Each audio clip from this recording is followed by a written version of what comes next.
Maingat kung saan ka dadaan, lalo na sa gabi. Minsan, napupunta sa mga lugar na di mo inaasahan at magbibigay ito sa'yo ng kilabot. Hi guys, welcome back to our channel. And kung mahilig ka sa mga kwentong horror, mystery, and urban legend na i-deliver in a story format, sa tamang channel ka. Kaya huwag mo kalimutan mag-like, subscribe para updated ka sa mga bago nating episode. Kaya kung mahilig ka sa mga kwentong nakakatakot, tara, sabay-sabay tayong matakot.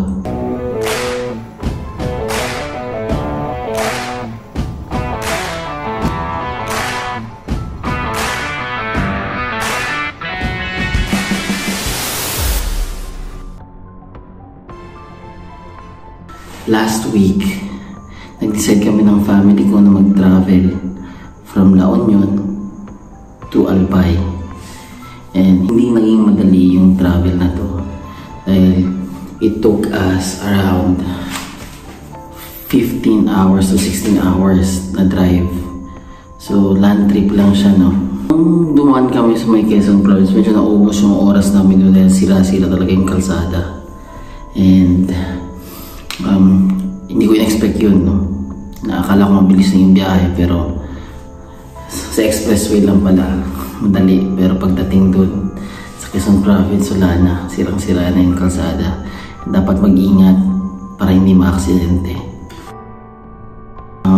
Fast forward, nung nagdadrive kami, night time na to, no? Papuntang Albay na kami. And medyo malapit-lapit na rin kami no, sa Legazpi nung time na yun.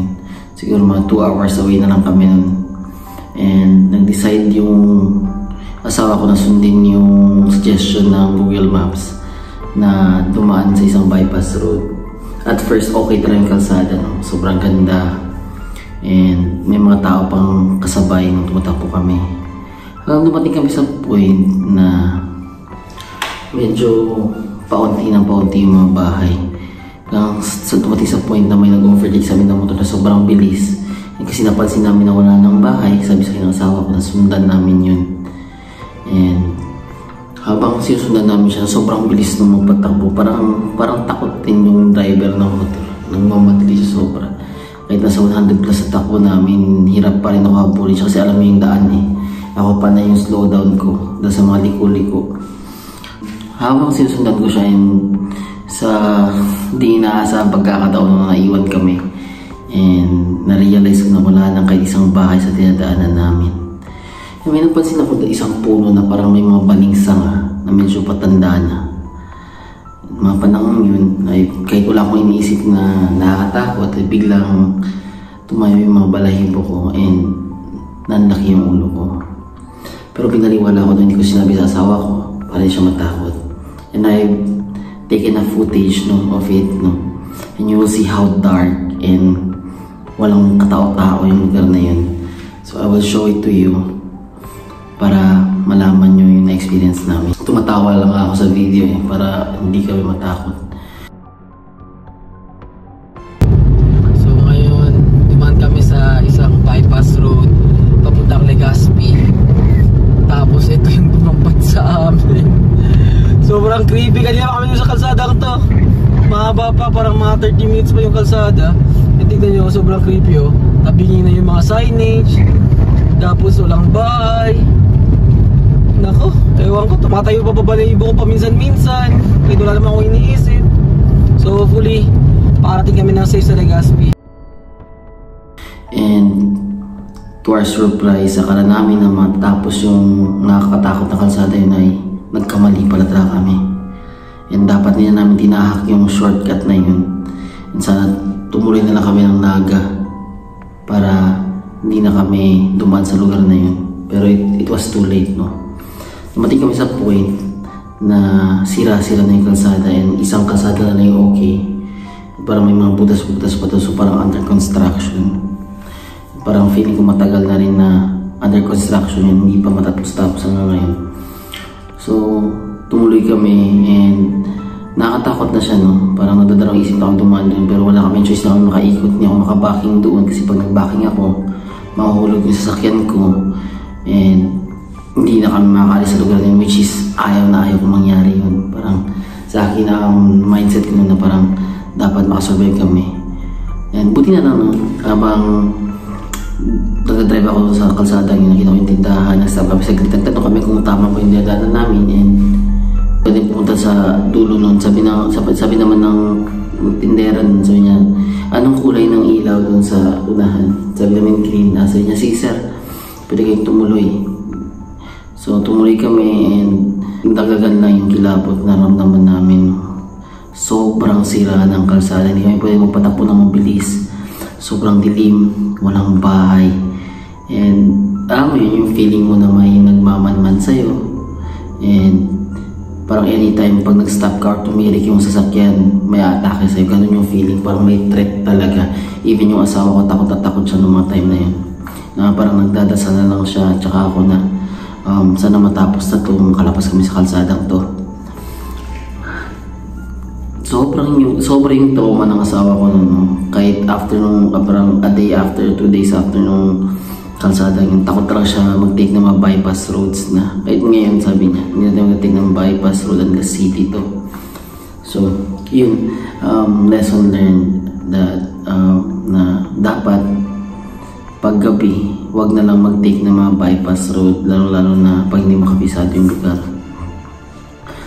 Buti na lang, no, kahit ganun yung experience namin, nakalabas kami nun kasi naka-vlog pa rin ako ngayon. Pero sobrang creepy na experience niya kasi 4 na beses ako nakita ng puno na parang may balingsanga, and every time dumadaan kami doon, nanlalaki talaga yung ulo ko, hindi ko alam bakit, pero wala naman akong nakita. After nung drive na yun, nakarating kami sa tutuluyan namin sa Albay, sa Legazpi. Alam niyo ba, sabi sa akin ng anak ko na second, yung may autism, sabi niya, "Dad, there's a ghost." Tituro niya yung window. So, sinarado ko ng curtain para hindi ko napansinin. So, pero, yun nga, yun yung naging experience namin. Kung umabot ka sa part na to, huwag mo kalimutan i-like yung video na to para makatulong tayo sa goal ko, maka-reach na at least 500 likes para sa video na to, para marami ang makapanood. So, balik tayo sa storya. May dalawang mag-asawa na diagnosed yung wife niya kasi time na yun na may cancer daw. So, sobrang lungkot nung lalaki no, na-realize niya na kung gano'ng kahalaga yung asawa niya, and dami niyang inisip na dapat to pinahalaga niya asawa niya, and sana trinata niya ng mabuti ito. Pero dahil sa swerte, no, buti na lang nagkamali lang yung doktor nung second opinion sila. Walang cancer yung asawa niya. So dahil dito tuwang-tuwa yung lalaki, no, and nagpasya siya bumili ng isang camper van para sa family niya, no, para sa wife niya, para makaspend time siya, no, dahil nga sa mga balitan niya, no, dahil na-diagnose ng cancer, pero puti na lang wala para talagang cancer yung asawa niya. May parang na-renew sa love niya, no, para sa wife niya, and sabi niya, I will spend my life na prove sa asawa ko na mahal ko siya, and ipapakita ko yun everyday. So, bumili siya ng camper van para makapag-relax sila, no, sa summertime. So, nag-take sila ng leave and nag-camping sila. So, marami silang pinuntahan hanggang umabot sila sa part ng Wales. So, sobrang ganda ng mga travels nila, no? Gumawa sila ng mga memories para sa family nila, and lalo sa wife niya. Sabi niya nga na dahil sa renewed love na meron ako para sa asawa ko, no, gagawin ko yung lahat para maging masaya siya. Kasi yung time na diagnose ganito na may cancer daw, ay sobrang maging broken hearted siya, and hindi niya kakayanin yung parang 30 years na sila mag-asawa at mawawala lang sa kanya. So parang ito yung babaeng bumuo ng pamilya ko, parang ganun yung nasa mindset niya.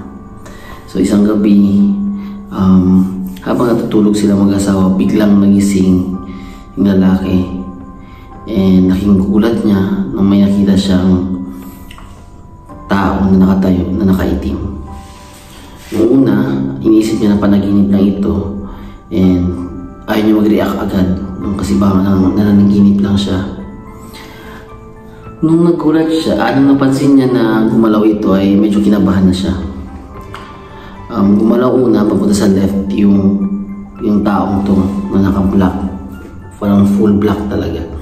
So, gumalaw siya sa left, then gumalaw sa right. Then bumabante ng konti. Ngayon, nung parang na-feel ng tao yun na tulog talaga sila, dahil hindi gumibo yung lalaki, pumunta ito ngayon sa asawa niya. So nung tumabi ito sa asawa niya, nag-react yung lalaki. Sumigaw siya, minura niya to, and sinakal niya yung lalaki nakaitim. Pero medyo nagtaka siya nung sinakal niya ito, hindi ito lumaban hanggang parang napatay niya na lang ito dahil sa pagsakal. Sobrang takot ng lalaki ito sa mga nangyari, ay dali-dali niya tinawagan yung mga pulis and naghintay siya sa labas. Minutes after the call, dumating agad yung mga pulis. And nakaputan nga nila yung lalaking ito na nakaupo sa labas ng camper van nila. And parang nag-hyperventilate siya, no? Parang kinakabahan din. And hindi siya makapaniwala sa mga nangyayari. So tinanong sa kanya ng pulis, ano ba talaga nangyayari? Sabi niya may isang tao na pumasok sa camper van namin and tumabi sa asawa ko. So dahil nasa defensive mode ako, ay i-atake ko ito at sinakal hanggang napatay ko ito. Yun yung sabi ng lalaki. Nung narinig ko ng pulis, dali-dali siya pumasok para i-check yung van. And laking gulat ng pulis. Dahil nung bumulagta sa kanyang katawan, ay hindi ito estranghero, kundi ito ay asawa ng lalaki. Hindi may paliwanag ng pulis kung bakit nagawa ito ng asawa. Pero makikita mo naman sa reaction and paano niya in-explain sa mga pulis yung nangyari ay honest ito. And doon na na-realize na nag-check ay may sakit pala yung lalaki, which is yung nag-sleepwalk siya every day talaga. Parang severe talaga yung sleepwalking niya. Siguro sobrang severe ng nightmare niya, no? Gumalaw rin yung katawan niya sa real life. And siguro yung asawa niya, yung katabi niya, yun yung inatake niya, which is akala niya ibang tao. Dahil sa panaginip niya, pinaprotektan niya yung kanyang asawa. So, dahil sa pangyayaring ito, umamin siya na sabi niya, hindi ako magrarason, mahal ko asawa ko, hindi ko alam paano ko nagawa, pero ikulong niyo ako kasi ako may gagagawa nito.